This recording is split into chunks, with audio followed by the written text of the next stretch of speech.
Halo guys, balik lagi di channel YouTube gue, Benny Setiawan. Jadi pada hari ini gue ingin membahas apa saja yang menyebabkan seorang trader itu gagal dalam trading gitu ya. Sebelum gue membahas apa saja penyebab-penyebab faktor yang menyebabkan seorang trader ini gagal dalam trading, gue ingin memberikan sedikit informasi kepada kalian semua bahwa pada kolom deskripsi video ini terdapat link channel Telegram gue gitu ya. Buat teman-teman yang ingin join, silahkan join aja karena channel Telegram ini gue buatkan kepada kalian tuh secara gratis alias nggak berbayar. Teman-teman juga bisa mengajak atau mengundang saudara-saudara kalian, sahabat kalian, ataupun kerabat kalian untuk join di channel Telegram ini gitu ya. Dan buat kalian yang sedang mencari peralatan komputer seperti mouse, keyboard, webcam, speaker dengan merek Logitech, kalian bisa langsung kunjungin aja Tokopedia dan Shopee pada link di deskripsi video ini. Serta buat kalian yang sedang mencari skincare, facial wash, toner, serum, dan krim dengan merek Everwhite, White Lab dan Something, kalian bisa langsung kunjungi aja Tokopedia dan Shopee pada link di deskripsi video ini gitu ya. Barang-barang yang dijual oleh BSL Auto Project dan BSL Auto Gadget ini dijamin 100% itu original gitu ya. Jadi kalian tuh nggak usah takut barang ini palsu atau semacamnya gitu ya. Oke, tadi mungkin sekilas info yang bisa gue sampaikan kepada kalian semua. Jadi kita langsung mulai aja kepada topik pembahasan kita pada hari ini gitu ya. Di sini gue merangkum atau membuat kesimpulan apa saja penyebab faktor seorang trader ini gagal dalam melakukan trading gitu ya. Di sini gue menyimpulkan tuh ada 5 gitu ya. Nah, yang pertama ini adalah skill. Skill di sini berkaitan adalah dengan kemampuan analisa yang dimiliki oleh si trader tersebut gitu ya. Banyak orang yang gagal dalam trading itu karena faktor skill atau kemampuan analisa yang dimiliki si trader itu kurang baik ya. Sehingga hal ini menjadi salah satu faktor si trader ini tidak berhasil dalam trading gitu ya. Entah dimanapun marketnya, entah di forex, gold, saham maupun kripto gitu ya. Jadi si para trader ini biasanya itu kemampuan analisanya itu masih kurang dan skillnya juga masih kurang gitu ya. Makanya dia gagal gitu ya. Yang kedua adalah FOMO. Banyak sekali trader pemula yang FOMO akibat melihat saham-saham yang naiknya itu cukup signifikan gitu ya.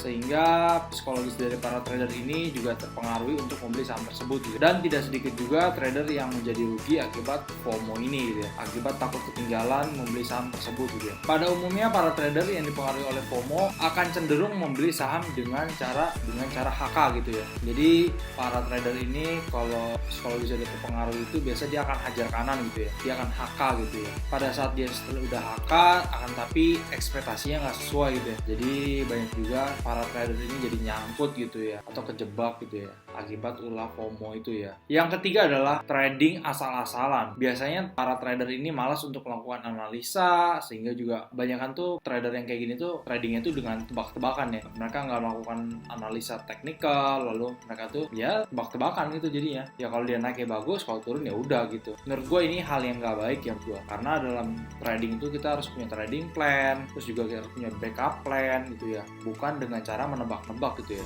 Ini nggak bagus menurut gue ya. Jadi buat kalian yang masih tradingnya itu masih nebak-nebakan, menurut gue jangan ya. Kalian tuh harus punya trading plan gitu ya. Dua. Yang keempat ini adalah trading dengan cara ngikutin kata orang. Menurut gue ini nggak bagus banget karena kenapa? Lebih baik kita pakai analisa sendiri. Kalau untung ya kita akan merasa puas, dan kalau rugi pun kita tidak sakit hati atau marah-marah sendiri gitu ya menurut gue. Jadi yang terpenting itu menurut gue tuh nggak usah ikutin kata orang. Kita analisa sendiri. Kalau untung ya kita bagus, kalau rugi ya kita tetap ikhlas karena kan itu adalah karena murni kesalahan kita gitu ya, bukan karena ikut-ikutin kata orang gitu ya. Yang kelima adalah tidak disiplin cut loss. Banyak para trader pemula yang tidak rela untuk kehilangan uangnya dengan tidak melakukan cut loss. Padahal menurut gua cut loss ini cukup berguna dan cukup penting gitu ya dalam trading gitu ya. Karena kita tuh harus menjaga keamanan modal, itu hal yang paling penting menurut gua dalam trading. Kita tidak boleh membuat modal kita tuh tergerus lebih besar lagi gitu ya. Pada umumnya batasan level cut loss ini 2-5% gitu ya. Akan tetapi batasan cut loss para trader ini beda-beda ya. Ada yang 2-3, ada yang 2-4, ada yang 1-2. Tapi pada umumnya gue simpulkan itu adalah 2-5 atau 3-5 gitu ya. Kesimpulannya adalah para trader ini apabila ingin berhasil tentu kita perlu banyak belajar, memperkuat ilmu dan juga analisa ya, dan pengetahuan kita serta skill kita dalam melakukan analisa. analisa, karena tanpa analisa juga kita nggak akan berhasil juga dalam trading gitu ya. Kita juga nggak harus FOMO, karena lebih baik kita mencari-cari saham lain yang masih berpotensi daripada harus mengejar saham yang sudah naik tinggi gitu ya. Jadi kalau gue sendiri sih lebih baik cari saham-saham lain yang masih berpotensi daripada gue sudah harus kejar-kejar saham yang udah naiknya itu udah cukup signifikan gitu ya. Biasanya gue lebih milih yang kayak gitu. Dan kita juga nggak boleh trading asal-asalan menurut gue, karena kita ini trading dengan menggunakan modal kita sendiri, bukan modal demo ya.